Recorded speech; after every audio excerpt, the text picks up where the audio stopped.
जयकारा शेरावाली दा बोल सांचे दरबार की जय।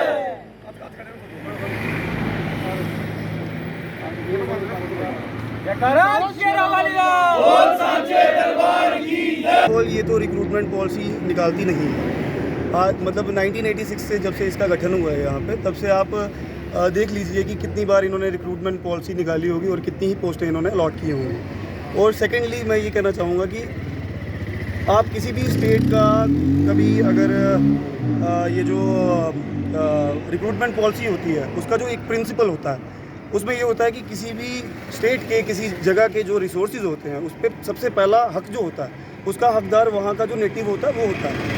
तो आप यहाँ के जो लोग हैं उनको साइड लाइन करके अगर आप बाहर के लोगों को एम्प्लॉयमेंट देते हैं यहाँ पे, और वो भी बैकडोर एंट्रीज से, तो आपकी ट्रांसपेरेंसी प्लस आपकी इंटेग्रिटी जो है वो क्वेश्चन में आ जाती है। और थर्डली मैं ये बोलना चाहूँगा कि ये जो श्राइन बोर्ड है ये अकाउंटेबल नहीं है। आज हम 1947 से हम लोग डेमोक्रेटिक कंट्री में जी रहे हैं जो इंडिया है, और यहाँ पे अगर किसी इंस्टीट्यूशन को या ऑर्गेनाइजेशन को ऑटोनॉमी दी जाती है तो ऑटोनॉमी का मतलब ये नहीं है कि वो ऑटोक्रेसी में कन्वर्ट हो जाए, जहाँ पे आप डिक्टेटरशिप चलाने लगो, अपनी मर्ज़ी से लोगों को जॉब्स देने लगो। अगर जॉब्स दे रहे हो तो जॉब्स के पीछे क्राइटेरिया होते हैं। एलिजिबिलिटी के लिए आपको क्या लगता है कि हमारे कटरा में कॉम्पिटेंट नहीं है कोई? आप बाहर से यहाँ उठा के ला रहे हैं, उनको आप बैकडोर एंट्रीज दे रहे हैं, और कटरा के लोगों को जो यहाँ के यूथ हैं उनको साइड लाइन किया हुआ है। तो ये जो पॉलिसी है हम इसको आई condemn this policy of Shri Mata Vaishno Devi shrine board, और मैं यही चाहूँगा कि आगे से ट्रांसपेरेंट रहे। याद करता हूँ कि उन्होंने जल्दी से हमारी जो एक रिक्वेस्ट थी उनको पूरा किया। अब उनसे मैं एक गुजारिश करता हूँ, as a youngster, as a youth, हम ये चाहते हैं कि ट्रांसपेरेंसी जो है वो बरकरार रहे। ये तो रिक्रूटमेंट पॉलिसी जो उन्होंने निकाली तभी ये मुद्दा जो हाईलाइट हुआ, लड़की जो रेजिग्नेशन दिया उन्होंने, तो वो हमें हाईलाइट हुआ। अब हम ये चाहते हैं कि ये ट्रांसपेरेंसी जो है वो बनी रहे। कल को ये ना हो कि 1 महीने के बाद दोबारा से वो उसको दोबारा से अपॉइंट कर लें एज ए सीनियर रिसेप्शनिस्ट। हम ये चाहते हैं कि जो ये अगर ये रिक्रूटमेंट ड्राइव जो चला रहे हैं, एग्जामिनेशन इन्होंने बनाया है, जो भी है सिनेरियो बनाया हुआ है, हम ये चाहते हैं कि थर्ड पार्टी या थर्ड एजेंसी जो है वो कंडक्ट करे। हमें ये नहीं लगता है कि ये श्राइन बोर्ड पहले भी फ्रॉड करते हैं, ये अभी भी आगे भी करेगी। हम तो बिल्कुल इसके खिलाफ हैं श्राइन बोर्ड के। हम ये समझते हैं कि अगर फ्रॉड पहले भी हो रहा है तो अभी भी होगा, इसके बाद भी होगा। हम ये चाहते हैं कि जो एग्जामिनेशन कंडक्ट करे वो थर्ड एजेंसी करे, कि ये मतलब बिल्कुल ट्रांसपेरेंसी हो। जो बंदे एग्जाम देना चाहते हैं, जो डिजर्विंग कैंडिडेट हैं, वही ये क्वालिफाई कर पाएँ और उन्हीं को ये जॉब मिले। पहले की डिमांड रही है, मैंने 25-30 सालों से हमने, मुझे लगता है शायद आपको पता होगा, मैंने एक असेंबली के अंदर बिल भी आया था, हमने उनसे मांगा था भाई आप लोग हमें यहाँ के लोग नौकरियों के लिए, ख़ास करके मैं बारीदार हूँ और मरते दम तक बारीदार ही रहूँगा, चाहे 86 से निकालें, चाहे आप लोग 88 में निकालें हमें वहाँ से, मगर हम बारीदार थे, हैं और रहेंगे। बारीदार होने के नाते मैं ये कहूँगा कि हमारे साथ बहुत ज़्यादती हुई है, हमारे बच्चों को यहाँ पे नौकरियाँ नहीं मिलती, और साथ साथ में कटरा का यूथ जो है, मैंने पिछले दिनों भी कहा था, वो बेरोज़गार बड़ा है और उनको भी रोज़गार मिलना चाहिए।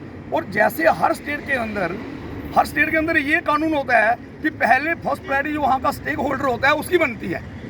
हम ये चाहते हैं कि भाई आप लोग 70% कम से कम बारीदारों की रिजर्वेशन रखिएगा, 20-30% कटरा के लोगों की रखिएगा। अगर कहीं आपको जरूरत पड़ती है बाहर की, 5-10% लोग आप लोग बाहर से ला सकते हैं, मगर ये 25 अपना यहाँ पे 85% जो है वो लोकल लोगों को रोजगार देना चाहिए आपको, ना कि बाहर के लोगों को। भी खिलाफ नहीं है, चाहे कोई किसी का बेटा हो, बेटी हो, हम चाहते हैं प्रॉपर तरीके से कोई काम हो, प्रॉपर तरीके से कोई आप लोग चयन प्रक्रिया करें, उसका हम स्वागत करते हैं, वेलकम करते हैं। मगर अगर गलत तरीके से आप बैकडोर एंट्री अगर करेंगे तो हम उसका विरोध करेंगे। आज का दिन हमें यहीं पे रखा था, भाई हम धरना देंगे, धरना प्रदर्शन करेंगे यहाँ पे आके, मगर श्राइन बोर्ड ने पहले ही वो बातें मान ली हैं। तो मैं श्राइन बोर्ड को एक बार फिर ये कहना चाहता हूँ कि धांधलियाँ जो हो रही हैं, जो जिस तरीके से आपके वहाँ पे कमियाँ हैं, मैं उपराज्यपाल से और हमारे यहाँ पे नए जो chief executive officer Anshul Garg साहब आए हैं, मैं गर्ग साहब से कहूँगा कि आप श्राइन बोर्ड के अंदर जो जो बीमारियां हैं उनकी सर्जरी कीजिए। कटरा का यूथ, कटरा के लोग आपके साथ हैं और कटरा चाहता है कि आगे बढ़े और श्री माता वैष्णो देवी का जो तीर्थ स्थल है उसकी पवित्रता बनी रहे, लोगों का विश्वास उससे उठे नहीं और लोग निरंतर यहाँ पे यात्रा बढ़े।